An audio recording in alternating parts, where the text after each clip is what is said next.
Do you have any questions before we get started? Not really. Let's go straight into it. My name is Hao. I'm Sam. Hi, my name is Casey Means. My name is Josh Clementi. My name is Murilo.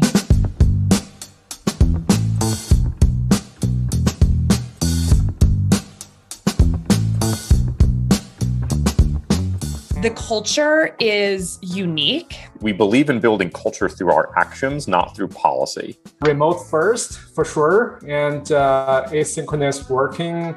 A lot of my friends spend most of their days in meetings. We do not have meetings. Most of the decisions are actually traceable in the documentation, and they tend to be very well thought out. I've recorded looms of just myself doing email.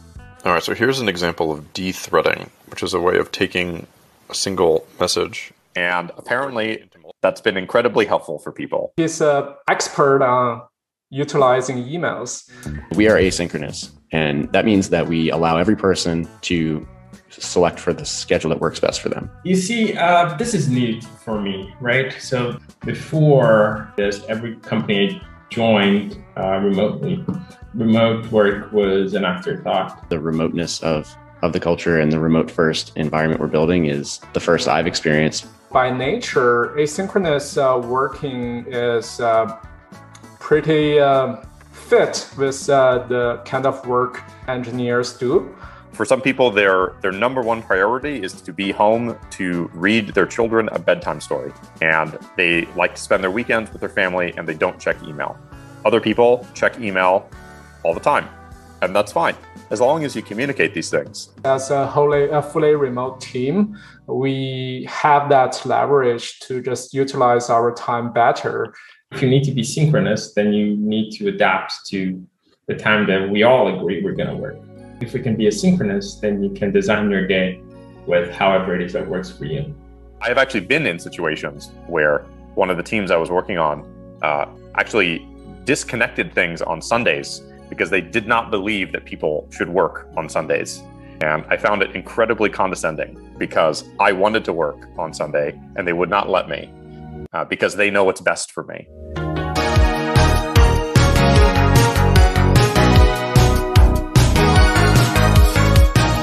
Everything at a startup is the best effort at that time. And if there's parts of the culture that you think could be improved or changed, it's a company that is super open to hearing that. So write it down, circulate it, share it, and be confident that people are going to listen and be wanting to grow and continue to evolve and learn. It's not perfect. Nothing's perfect. And so if you know that something could be slightly better, just like jumping in and contributing immediately.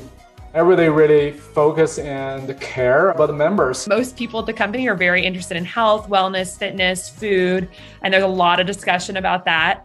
This is the first tech company I've ever worked for. One of the most obvious and gruesome things that is different about this from my last job is there's less blood and pus, which is awesome coming from the surgical world. We emphasize on transparency across the company. The people that I work with, I have such confidence in them. It was novel for me that, Sam treated me with respect of sending things that I don't think I've ever gotten from any of my clients, sending things like investor updates. If I were going from, say, SpaceX to Levels, it would be jarring how different it is. This is where I struggled a bit coming up to speed with Sam, because early on when we were raising money, Sam wanted to share our documentation promiscuously, like just anyone who wanted it, send it out. And I certainly felt differently. I came from a very heavily regulated industry in hardware where it was like ITAR controls, you don't send anything out. And it's like there's felonies if that happens. It made my skin crawl a little bit to be sending investor updates to non-investors, for example. At the end of the day, Sam helped adjust my mindset around this in the same way, which was that like at that stage of the company, we still need believers, not just internally, but also externally. Well, guess what? If you think that just the information alone is all it takes to succeed, then you're not doing it right.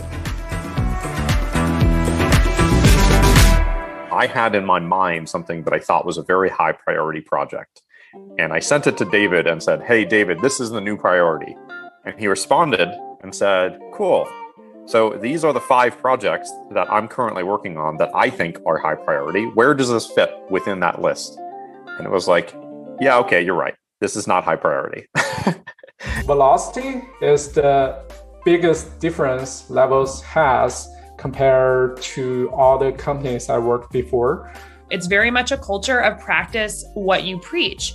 And I have to say, in my past life in the surgical world, it's actually kind of the opposite. There's not a lot of practicing what you preach. Physicians are living really unhealthy lifestyles. There's not a lot of independent or critical thinking. It's very algorithm-based. It's very protocol-based.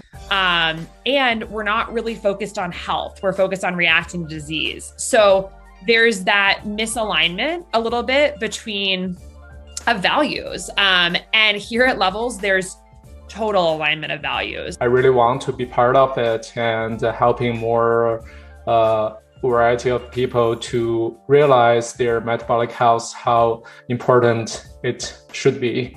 Like, this is a group who is healthy, is critical thinking, is independent thinking, is really focused on growing, learning.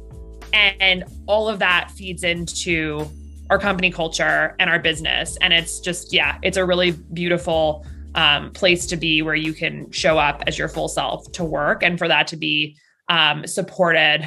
The quality of everything that the company does is just so above and beyond anything I've seen. It seems like everyone you talk to and every project you're involved on, there's so much to learn, so much to, just to get better at. It's inspiring. It's really cool.